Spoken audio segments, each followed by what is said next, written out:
Hey everyone, welcome back to the channel where we dive deep into our hidden corners of our favorite games. Today, we're exploring The Legend of Zelda Twilight Princess, one of the darkest and most atmospheric entries in the series. But we're not here to talk about the usual stuff, like Midna's sass or that epic wolf transformation. No, we're gonna dive into an obscure fan theory that might change how you see the game forever. What if Link, the hero of Twilight, is secretly tied to the Interlopers, the ancient tribe banished to the Twilight Realm?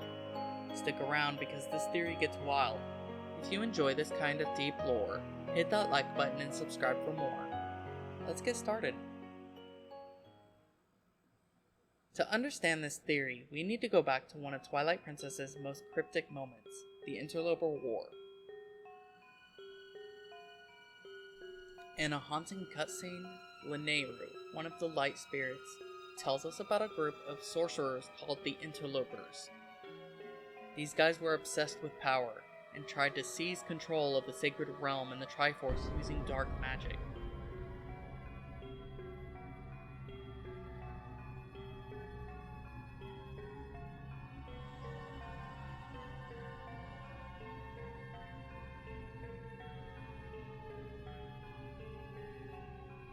But the goddesses stopped them before they could achieve their goal. They banished the Interlopers to the Twilight Realm, where they eventually became the Twilight, the ancestors of Midna's people. Here's the thing, the game doesn't tell us much about who the Interlopers were. Were they Hylians? Gerudo? Their origins are shrouded in mystery, and that ambiguity is where this theory takes root. What if the Interlopers weren't just some random tribe, but a splinter group of Hylians with a unique bloodline? A bloodline that might still exist in Hyrule. Let's get to the core of the theory. What if Link, the hero of Twilight, is a descendant of the Interlopers? I know, it sounds crazy, but hear me out. There are clues scattered throughout the game that suggest that Link might have a deeper connection to the Twilight Realm than we realize.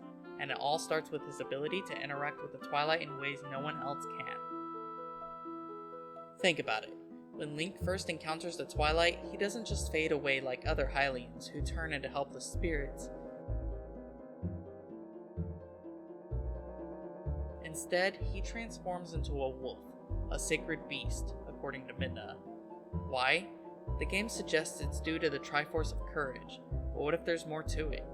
What if Link's bloodline carries a trace of Interloper magic, making him uniquely attuned to the Twilight?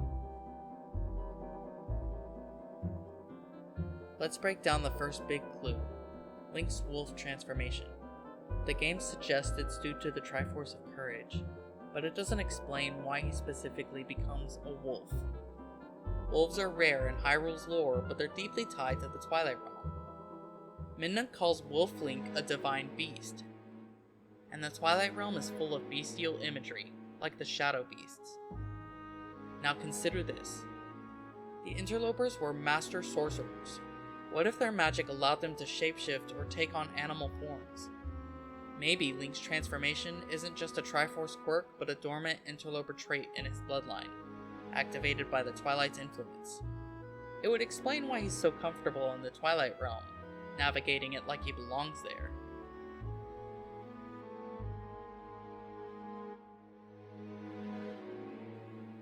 Next up, let's talk about Link's bond with Midna. From the moment they meet, there's an unspoken trust between them, even though Midna's kind of a jerk at first. Why does Midna, a Twilight princess, choose to stick with Link? Sure, she needs his help, but there's something deeper going on. Their partnership almost feels like fate, like they're two sides of the same coin. Here's the theory twist. What if Link and Midna are distant kin? If Link's ancestors were Interlopers, and the Interlopers became the Twilight, then Link might share a common heritage with Midna's people. This could explain their chemistry and why Midna trusts Link to wield the Fused Shadow, a relic of Interloper magic. She might sense something familiar in him, even if she doesn't consciously know it.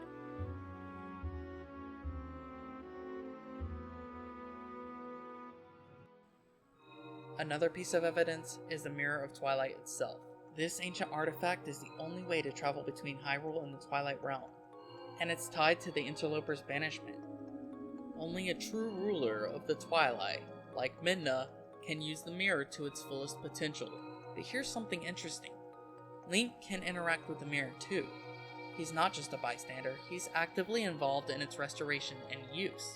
Why is Link so compatible with this Interloper relic? The sages guard the mirror fiercely, yet they never question Link's presence. Maybe it's because he carries a spark of the same magic that created the mirror in the first place. His Interloper heritage could make him a bridge between worlds, just like the mirror itself. Let's shift focus to Link's hometown, Ordon Village. Unlike other Zelda games, Link isn't from a bustling Hylian town like Kakariko. Ordon is a humble, isolated village on Hyrule's outskirts with people who feel distinct from the Hylian mainstream. They're farmers, not knights, and their culture has a rugged, almost primal vibe. What if Ordon was founded by Interloper descendants who escaped banishment? Maybe a few Interlopers fled Hyrule's purge and hid in the wilderness, passing down their bloodline in secret. Link, raised in Ordon, could be the latest in a long line of these survivors. It would explain why the hero of Twilight emerges from such an unlikely place, a village that feels like its own world, just like the Twilight realm.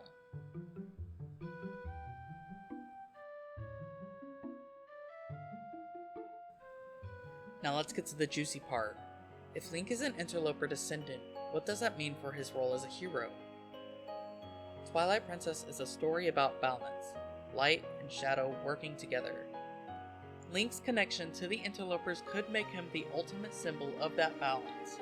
He's not just a pure Hylian chosen by the gods, he's a hero with a touch of the darkness his ancestors sought to control.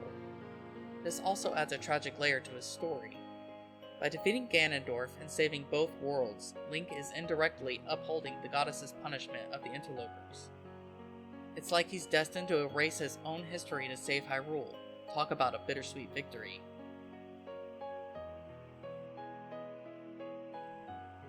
Of course, this theory isn't airtight. You might be thinking, but the game says the Interlopers were evil.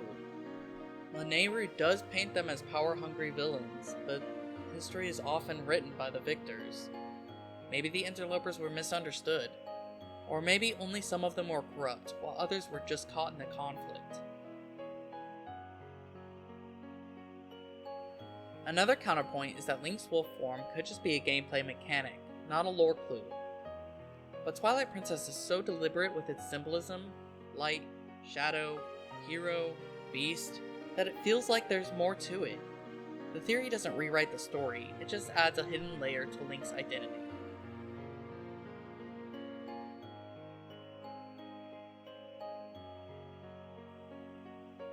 So what do you think? Is Link, the hero of Twilight, a descendant of the Interlopers, carrying their forbidden magic in his bloodline? Does this theory explain his wolf form, his bond with Midna, and his eerie connection to the Twilight realm? Or is it just a fun what-if to ponder? I'd love to hear what you think in the comments.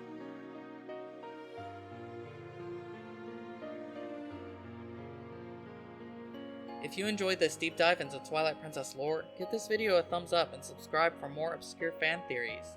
Next time, we'll explore another hidden gem from Zelda, or maybe another classic game. Until then, keep exploring the shadows of Hyrule. Thanks for watching.